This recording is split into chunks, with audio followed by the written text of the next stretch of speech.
Okay to say, I understand you're feeling angry. I don't like the way that you are addressing your anger at me or behaving as a result of your anger.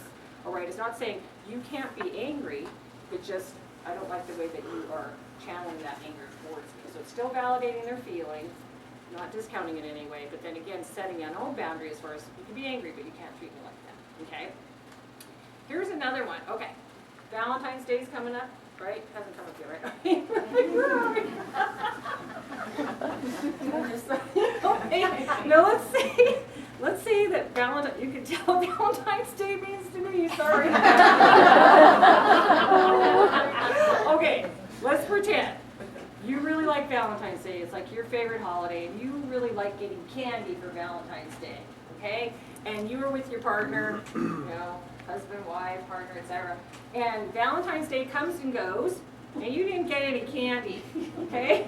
And you go, you are so insensitive and selfish that you did not get me candy. How come that's a boundary violation? What? I said you can, but it's not going to go very well. Well, also, you can, but why is it a boundary violation? What are you assuming? You're assuming that he or she understands that you really want candy. If you want candy for Valentine's Day, you need to say, Valentine's Day is coming up. I love C's candy, and I'm really hoping to get some. Okay? And then if they don't, then you can go, gosh, you know, I'm kind of hurt because I let you know how important it was. But that way you're not assuming that another person knows how you feel. Okay? So really helpful to teach your kids about this stuff. All right, so what we're going to do here, we're going to do some little skits. Yeah.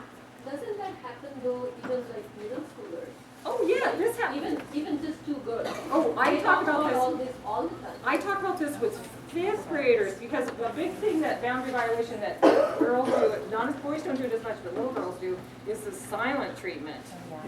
Okay? You should know how upset I am. And I'm not going to tell you. And I wish when I'm giving these kids language to go, you know, that's a boundary violation. I don't know what's wrong if you don't tell me.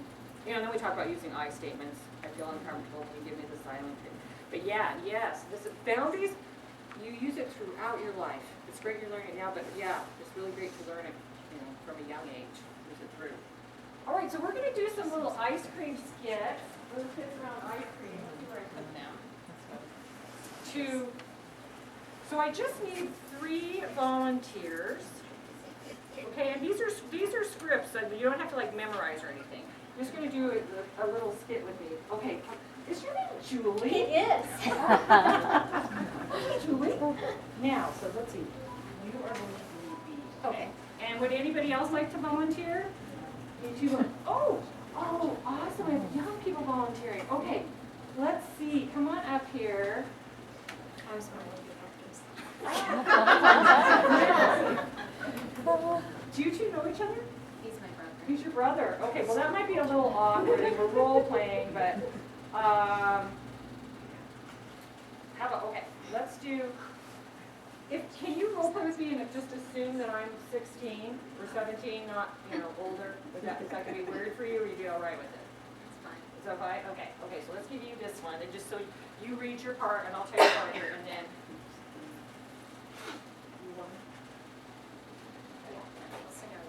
Okay, so you are B, and you are B. So everybody's B, I'm going to be A, okay? And I'll set the scene here, so in just a moment.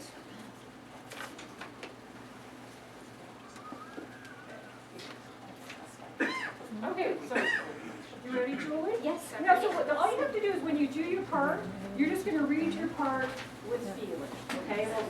We'll do, Julie and I will do ours first, and then we'll do Holly Striped shirt next. Okay. So Julie and I are hanging out together at my house. Okay?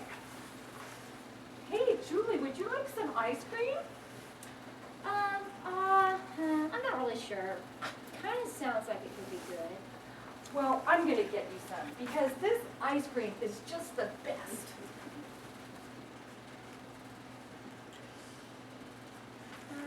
Here's your ice cream. I don't really think I want ice cream right now. Why not? I got the ice cream out. I looked for the scooper, it took me a long time to find it, I put it in the bowl, I scooped you some really big scoops. You need to eat this ice cream. I do? Yes. I must eat it just because you went all that trouble to get it for me? You want me to eat it because you went to all that trouble? Really? I don't even actually like that flavor of ice cream. And scene. Okay, so what did you notice here? What is ice cream kind of referring to? All right, so when I come and say, hey, would you like some ice cream? She said, I'm not really sure, but it kind of sounds like okay, good. So she could have kind of been giving me a mixed signal. I was so excited about ice cream that I just said, no, I'm sure she wants some. So then I went to get it, gave it to her. She's like, I don't think so. So then what happened then after she said, I don't think I really want that ice cream? So then I started using kind of coercion and stuff? Yeah, did I assume consent? Yeah, so what I should have just said is, you really want some ice cream or no? You know, I'm not quite clear yet. And then she could say, not really feeling it. What if I got her, she said, yes, I do want some ice cream. I got it for her and I brought it back and she says, I'm not really feeling it now. Do I say, no, you eat that ice cream? Good job. Thank you. All right. Okay, striped t-shirt. Is that you? That's him. That's you, okay. Come on over here. Now, I don't want this to be creepy for you, so can you pretend like I'm 16? It's okay? All right. All right, so, what's your name? Nehemiah. Nehemiah. Okay, all right. He and I are at a party together with lots of other high school students. Some of them are dancing, some are drinking, some are standing around talking to each other. He's wearing his striped t-shirt when I come up to him. I see you're wearing your striped t-shirt tonight. I am. I really like the striped t-shirt. I really like your striped t-shirt too. Glad you like it. Not so glad you're getting in my space. But you're wearing your striped t-shirt. If you didn't want attention, why did you wear it tonight? 'Cause I like it a lot. It's comfortable and it looks good. I think it really means that you want some ice cream. What does my striped shirt have to do with whether I want ice cream or not? Oh, come on. If you didn't want ice cream, you wouldn't have worn it. Seriously? The two are not even related anyway.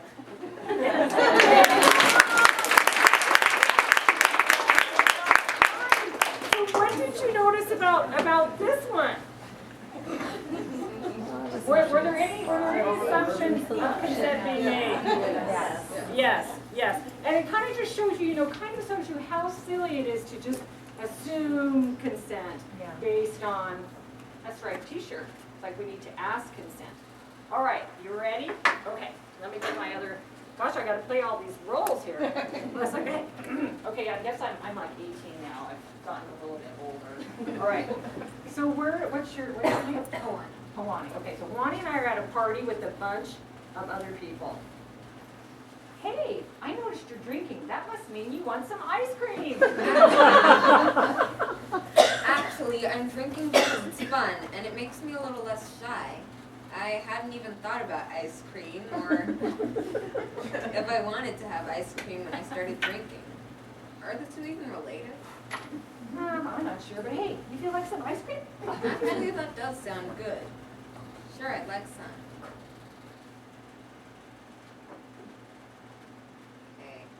Okay, bite, unconscious. All right. So you kind of lay down. Okay. Man, I went to all this trouble to get this ice cream. You should eat it. Wait. This isn't okay. She can't eat this because she's passed out. I'm going to take the bowl of ice cream away so it doesn't make a mess, and I'm going to make sure that she's safe in the blanket and put it on her, and I'm going to kind of stay here until she's awake. Good job. Awesome. All right. So what did this scene show us? She was not capable of making, and so the person kind of starts, one time it's like, well, hey, but I got the ice cream, so I'm going to make you eat it. And then realize, Now, if somebody had been a bystander at this party and saw me trying to give them ice cream, what could they have done?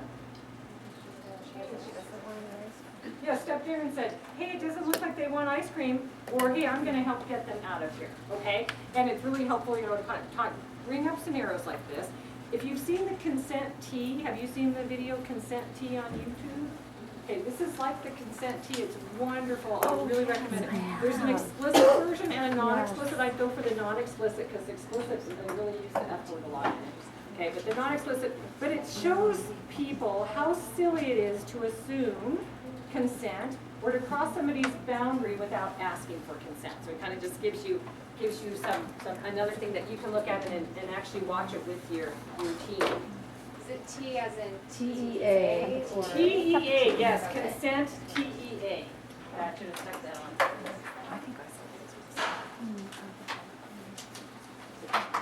Okay, so again, like I mentioned earlier, this is a classic example of victim blaming is that dressing a certain way suggests it's okay, okay? Because the thing is the perpetrator makes their own choice to assault or rape, which is a crime. A party plus alcohol plus a rapist equals potentially a sexual assault or rape. A party plus an alcohol minus the rapist equals fun, maybe possible hangover, but no assault. So that's the thing people have to be really, because some people say, well, you shouldn't drink. Actually what happens is that if a person is interested in assaulting someone, they actually kind of scope it out a little bit, alrighty? And they just use alcohol as one of their tools in kind of getting the person to comply. But they'll look for a young person that, you know, this is like talk about when they go away to college, okay? They'll look for young people that are like excited but kind of naive and might think they're more sophisticated than they are. And, you know, maybe they're by themselves and they're like, okay, this is someone that I can kind of start talking to. I may be older, I'm maybe attractive, you know, and I can kind of get them kind of be confiding in me, trusting in me, and also keep filling their drink. Yeah. I guess I wanted some clarity if some of these things would apply to not necessarily how to thwart a criminal, but what about just a challenging transition with a normal horny, Don't see, you know what I mean, like, but see, a normal horny person who assaults somebody is committing a crime, okay? So it's not, we don't have a label that says I'm a criminal. It's like I have violated this boundary, and if they've assaulted them in any way, that is a crime, alrighty? So if a normal horny person wants to take the next step, what do they need to do with that person? Because, you know, at the party, it's just people hanging out, and they're like, hey, you got your striped t-shirt on, I'm sure you want some ice cream. That's just a person hanging out there. Or it could be somebody they even know. Does that make sense? yes, Yeah. I guess when it said party and alcohol minus rapist just means a hangover. But you could still have like your boyfriend of 6 months want to go further than whatever, and he still, even though that's where my thing. So in that, your boyfriend of 6 months wants to go, or your girlfriend of 6 months wants to go further, what do they need to do? Yes. Exactly, they say, hey, I want to go further, okay? And I really, you know, I'm really feeling horny, this is really painful for me, I really want to go further. But if they're asking for consent there, what can the person say in response if they don't want? They're like, no, I'm not interested right now. What could they say? Yeah. I guess I was just gonna say, maybe in having that conversation that I haven't had to have yet, about how they feel about their boyfriend or girlfriend before alcohol enters the picture. If they're thinking about it and they're interested in doing that, but they haven't done it yet before alcohol, then what happens when the alcohol gets added? Sure, and when alcohol gets added though, that doesn't give a person permission to not respect their partner. Yeah. Okay, that's not an excuse. I mean, sometimes I'll do with young people, if you're at a party and your friend had to stay at home because they weren't feeling well, and your friend's partner was at this party and comes up and tries to kiss you, would you tell your friend? Okay, and then they'll go, well, yeah, I would tell. Well, what if they were drunk? And somebody goes, well, you know, if they were drunk, like, that has just, you know if those lips that you're putting your lips against are not your partner's. People know that. That's an excuse. So, and if you haven't had the conversation yet, I'd say have the conversation. This is good to have, you know, 8th grade and above, okay? So you can be saying again, like, okay, let's just say you guys have decided that you're going to kiss, and now one of you wants to put your hand up the other person's shirt. What do you need to do? Okay, so it's really helpful to say, let's just do some what-if scenarios. And then so that you all have boundaries in place. And then have the discussion, these are my boundaries. If we have alcohol and or drinking, that doesn't mean my boundaries have changed. That means we still need to ask, okay? And some people go, well, and maybe they might go, yeah, that's okay with me now. Thing that the person has to keep in mind is if you're drinking, consent cannot be given, okay? So that just kind of reinforce that with them. But Yeah, so this scenario where a person who is like feeling horny, that person is also not capable, if he's drunk, of making that choice that he needs to ask for consent and he can actually force the person. That's why. that's good. If they force them, then means that's it becomes- assault. Yeah. So But and even though he may not have that intention of being a rapist, before he got drunk, you know, nobody. I mean, first of all, I mean, most people do not go, I'm going to be a rapist tonight. I mean, most people do not do that. Okay, but they're like, that's why you have to be so careful with alcohol. That does give people an excuse, because I mean, I'm assuming that a lot of you've been drunk in this room. I mean, when I'm drunk, I still am aware of my behavior. I mean, I've been in situations when I was in high school and college, when I was drunk, unless I am like blitzoed, which then you can't give consent at all, you are aware. If so, you know, I want to take this person's shirt off, and you're like, hey, you know, you're aware. I mean, a young person might not know that yet because they haven't been drunk before, but has anybody ever not been aware when you're not like totally smashed? Yeah, and if you're totally smashed, you can't give consent. I was thinking earlier when you were, this asking and asking, because to me it's that fairy tale for girls and boys that's just supposed to happen magically. And so this is really different, like It's like in a whole paradigm it's shift. a shift, right? Yes, to because, ask. you know, it does not happen magically. Another thing that people will think is, once I'm in a marriage, it's gonna be just awesome. Right? When I met my soulmate and we are married, and now our romantic relationship and our sexual relationship is going to be just awesome. Wouldn't that be awesome? No.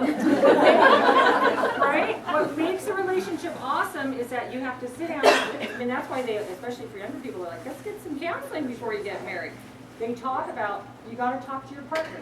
What's okay with you? What's not okay with you? Or I've never tried this before. How about, no, I haven't. Okay, how about if we start trying this, knowing if at any time someone says, don't like that, we respect each other and we say, okay, so yeah, you need to call it out. This romance that, you know, people make out, show it in a movie, and then they fall on the bed, and they just have this great encounter. That is not real. What happens? You're making out, fall on bed, somebody hits, you know, oh, ow. Right? And then you gotta go, wait a minute, if we're gonna be having sex here, are we using protection? What's our protection? And if they're like, I can't talk about that, it's like you're not ready to have sex then. Okay? That's how you know if you're like, oh, I can't even think about talking about my body. That's a great sign you are not ready to have sex yet. Okay, and that gives them the tools to know versus, oh, my mom and dad said not to have sex versus I'm not ready to have sex because I am too uncomfortable to have these conversations. Awesome. Okay, but if you're gonna have a safe, healthy relationship, you have to be comfortable to talk with your partner. Yeah, so that kind of versus just them going, no, my parents don't want to do that. Okay. All right, so this sheet, as far as that one.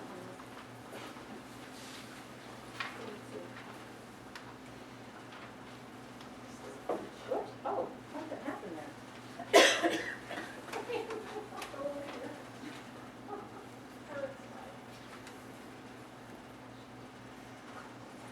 Okay, so as far as prevention, and this is what it says on this sheet too, this one right here, for you all. These are prevention tips you can use now and when your child goes away to college.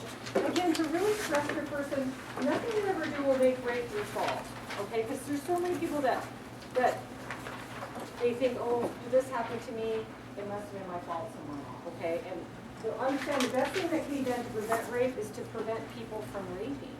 And the way that we prevent people from sexually assaulting or raping people is to help them understand what boundaries are, what consent means, so that they go, I don't have consent here. If they don't know the concept, then it's hard to even ask for it. And then know, again, that the majority of rapes are committed by a person the victim knows.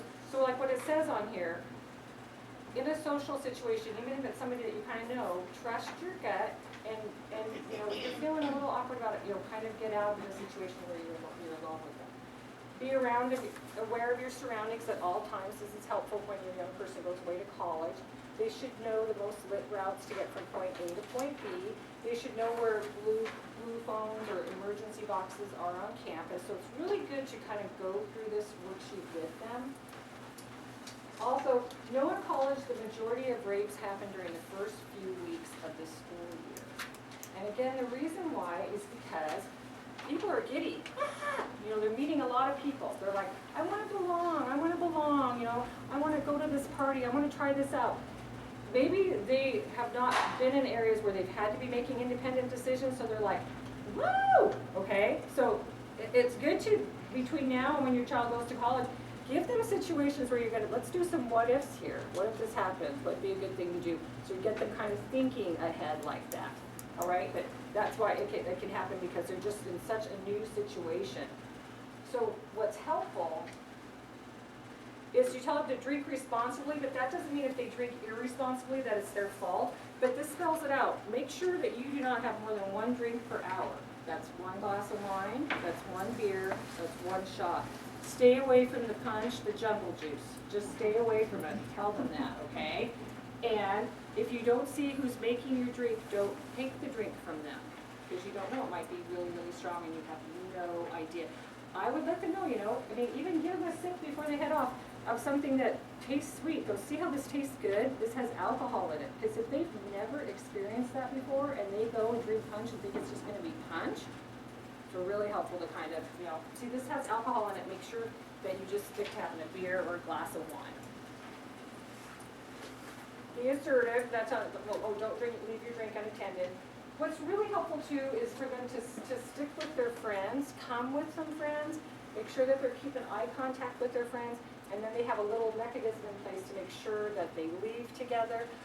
My daughter, what she often does when they go to parties is they designate somebody that's is going to be the person that's not going to be the party hardy that night. Okay, and just kind of watching out, and they, you know, or they'll have a buddy and they watch out for each other. So it's helpful to talk with your team about that. And then, like, if one of them is going, say, across campus, like, okay, you're going to text me when you get there so that I know that you've arrived. So they set that up. And if you're a bystander, it's really helpful to talk to your team about, don't be afraid to intervene. And this gives some good examples as far as how to, what to do. You know? If they notice somebody is kind of looking a little woozy, hey, you want to go out and get some air? Or, hey, I need to tell you something. Let's go chat about this in the corner for a minute so you can kind of get them away from it. Okay? Okay, so, because we've been talking about a lot of intense things, we're just going to take a small little break. Let's see if I can get this working. Here.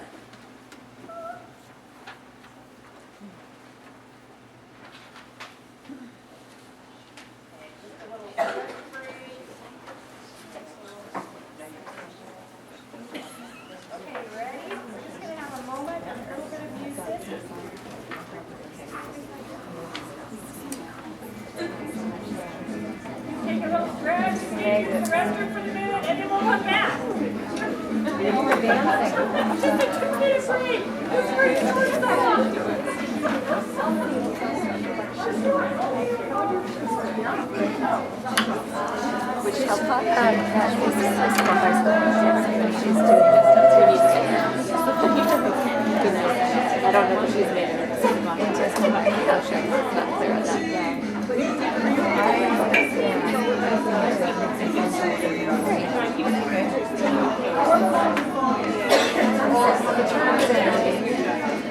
I just brought Robin in so that she had her in the Tiger Mountain where she had her it's a fun day. It's really, that's a great. Yeah. Oh, she's wonderful. They all know what I speak. Oh yeah. I'm not really glad to be of course. I don't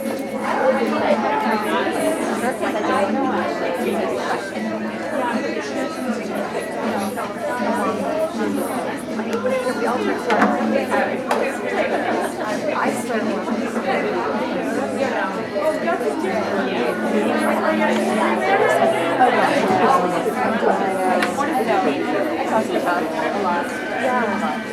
They know when I'm coming. Absolutely.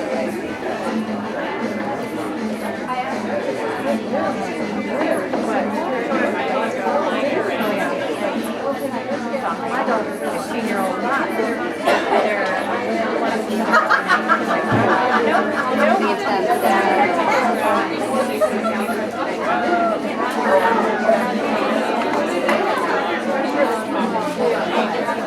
Talking about it all along. Like, that's like,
Are we ready? We have a little short break. Does anybody have any questions on what we've talked about so far before we move on kind of to our next segment? All right.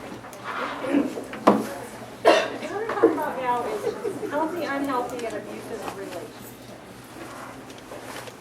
Now, it's very helpful to talk to your young person about what are components of a healthy relationship, because then they know what to look for and what to avoid. So in a healthy relationship, you can explain to them you both feel really valued, respected, and equal. There's an equal power dynamic going on here. And you feel good in the relationship. Also, respect is a super important part of the relationship. Your partner should listen to you and take you seriously. Because when they listen to you, I mean, that shows that they're interested in you, interested in who you are, interested in getting to know about you, you know. Also, then the boundaries, how it's really important that both partners understand what boundaries are and set and communicate them to each other. Relationship, I mean, this is kind of number one. They need lots of communication going on. So they should feel comfortable sharing their thoughts and feelings, feel comfortable sharing their hopes and fears with this person, okay, because they feel safe with them. And I really let young people know that when you have trust in your relationship, you feel a real sense of safety. I feel safe having a different opinion than yours and knowing that that's okay. Okay, so that's where I feel safe trusting you with this secret and knowing that you're not going to tell anybody about it. Also helpful to let them know that in a healthy relationship, you should be friends. Okay, you know, you listen to each other, you care about each other, you have fun, it's a give and take. It's easy, it's not a drama fest, okay? That's the sign that, okay, we gotta find out why you're bringing a lot of drama into your relationship. Should be easy, fun.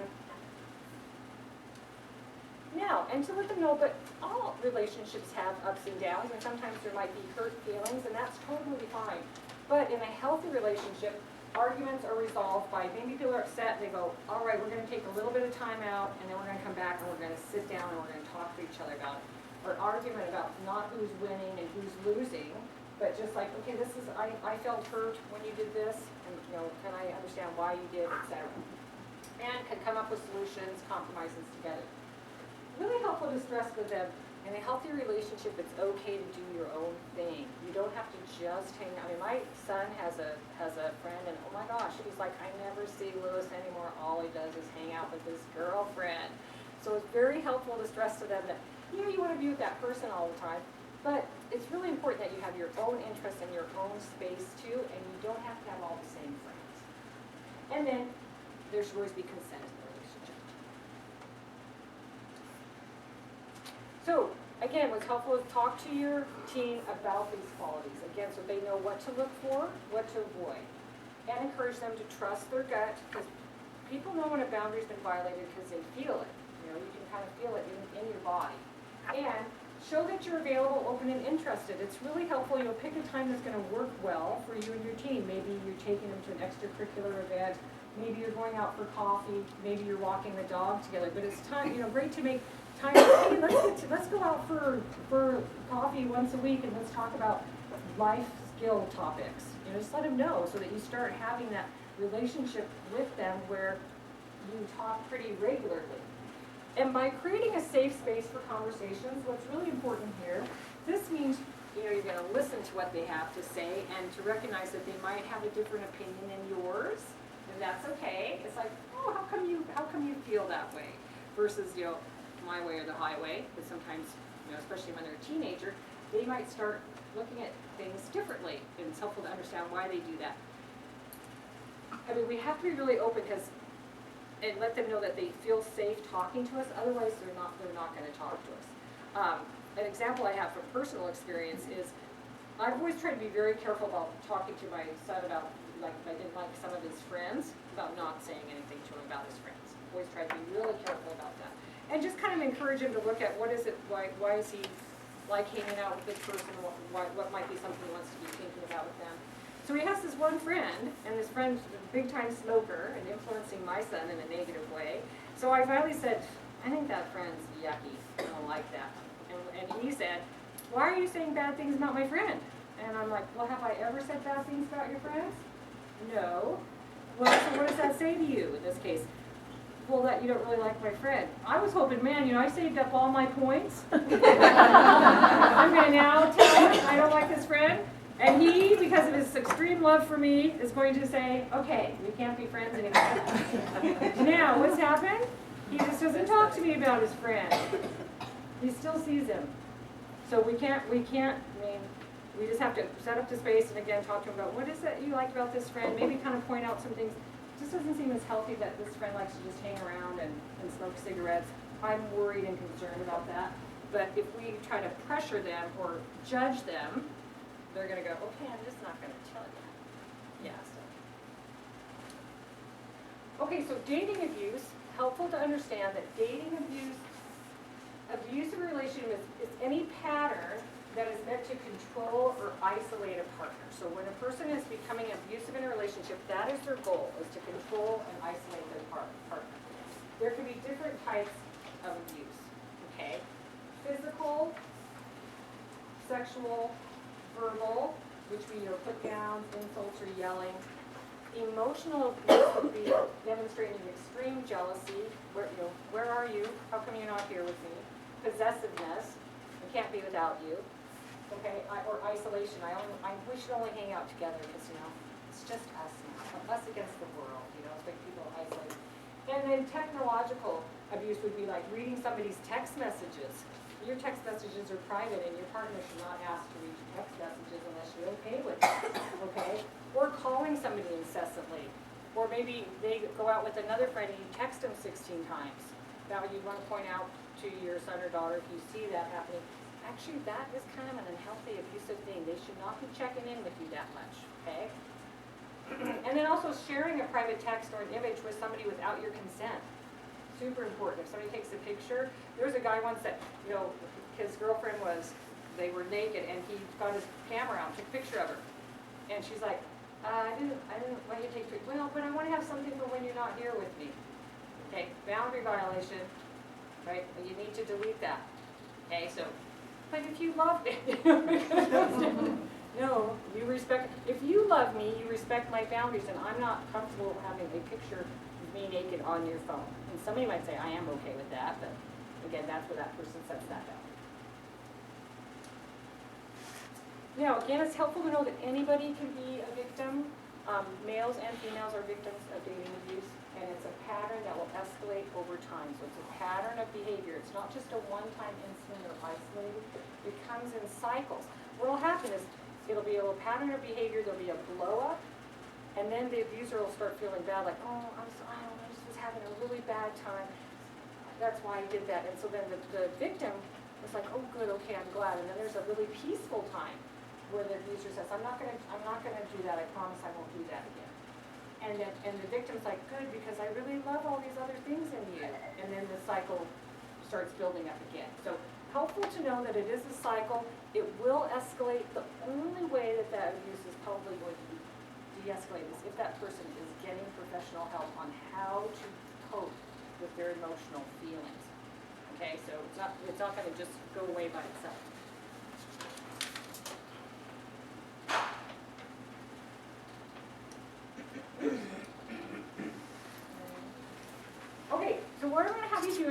your table groups or with the person that you came with, I want you to look at these different behaviors because sometimes it can be kind of hard to tell. Is this healthy? Is this unhealthy? Is this abusive? And just kind of come up with what you think. And it doesn't have to be a right answer, but if you think it's unhealthy or abusive, kind of talk about why you think it's unhealthy. All right, so there's 5 little examples here.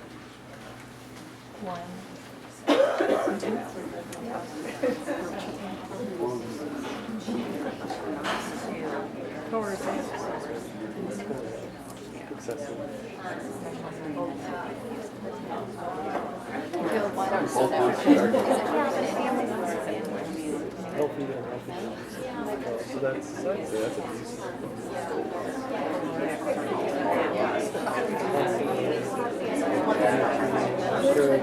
My friend won't let you wear makeup. Let you? Might be. Yeah. So what are we doing? You might have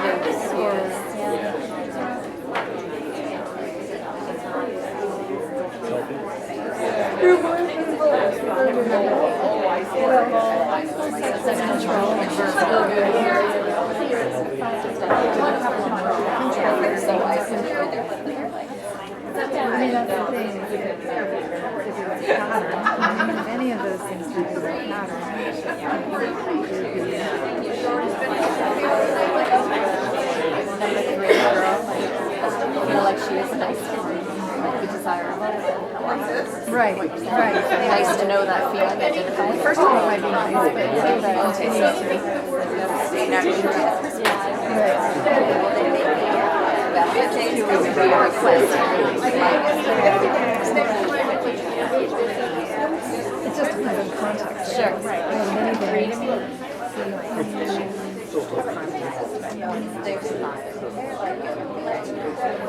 Well, it's the constant.